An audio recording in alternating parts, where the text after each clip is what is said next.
Tatlong ingredients lang ang kailangan mo. Meron ka ng masarap na panghimagas.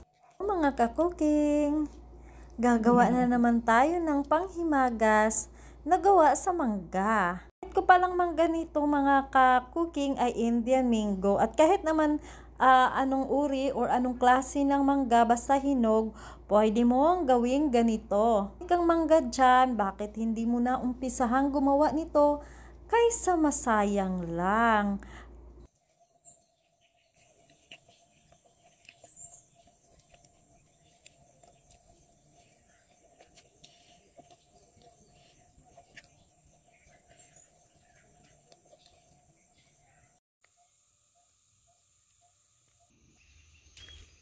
Ulot muna tayo dito ng mangga. Marami kasi kaming mangga.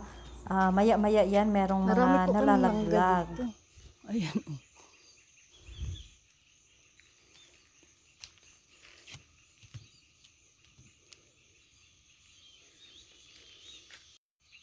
At ito yung napulot natin sa dito sa aking garden. So ngayon mga ka-cooking, gagawa tayo ng masarap na panghimagas na gamit ang Indian mango. Ayan. Kahit naman hindi Indian mango, okay lang yan. Basta ang importante mangga siya. Para hindi masayang, gawin na lang natin tong panghimagas. Kung marami kayong mangga dyan, ito ang gawin nyo mga ka-cooking.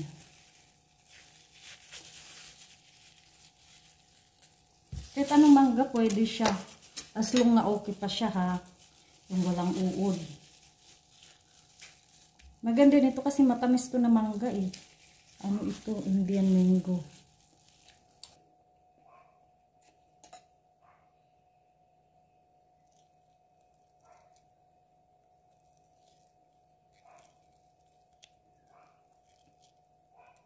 Ingay ng aking aso. Ayan.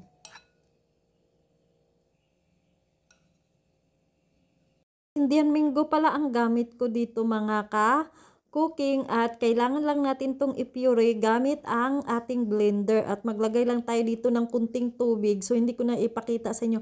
Basta kunti lang ang ilagay nyo na tubig kasi kung hindi nyo yan siya lagyan, mahirap yan i-blender. Nasa 1/4 lang, 1/4 cup. So ito na nga ay tapos na natin na i-blender ang ating mangga. Ito naman ay atin tong lulutuin. Lagay lang natin ang ating mangga dito sa kawali, ating na-puree na mangga, at ilagay natin ang ating sugar, 1/2 cup. So, 1/2 lang dahil hindi naman marami ang ating mangga. Tapos, maglagay tayo dito ng cornstarch na kalahating cup. So, magdepende po yan kung marami ang gamit nyong mangga. Kung marami, so, dagdagan nyo na lang yung sukat. At, lutuin natin to sa mahinang apoy. Lagi nyo lang siyang haluin para hindi magbuo-buo. Anong prutas pala mga ka-cooking, pwede natin siyang gawing panghimagas na kagaya nito. Basta mablender siya.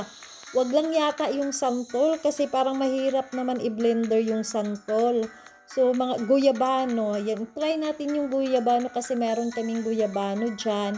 Gaganitohin natin. Dapat na nakagaya nito. Ayan, pwede na natin to siyang patayin, pwede na natin patayin ang apoy at ilagay natin dito sa ating, dito ko siya ilagay. So, nilagyan ko muna siya ng cling wrap para pagtanggal ay madali lang siyang tanggalin. O, bahala na kayo kung saan nyo siya ilagay. Tapos nito ay atin lang tong itabi. Tapos, pag hindi na siya mainit, lagay nyo sa ref para may kunting lamig. Masarap kasi ito siya pag malamig. Tapos, ito muna ang gagawin natin. Meron tayong cornstarch, wala po yung sukat. Tapos, ang ating powder milk. Sasangag lang natin yan siya kunti. Ayan, pag nagbra-brown na siya, kunti lang. So, pwede na natin patayin yung apoy.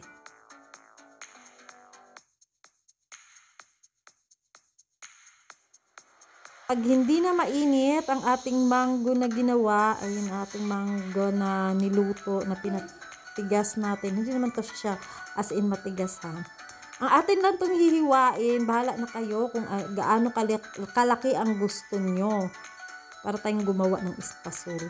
Meron din akong recipe pala sa espasol pero nasa TikTok lang siya.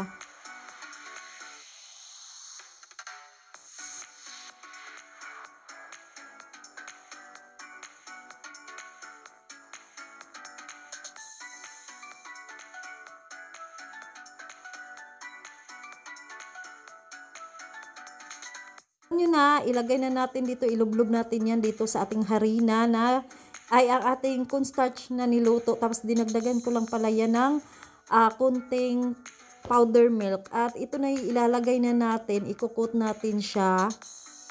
Mas maganda, maraming gatas. Na tayo masarap na panghimagas. Mas masarap to pag malamig siya mga ka-cooking. Lalo na pagtapos mong kumain at ito yung panghimagas nyo.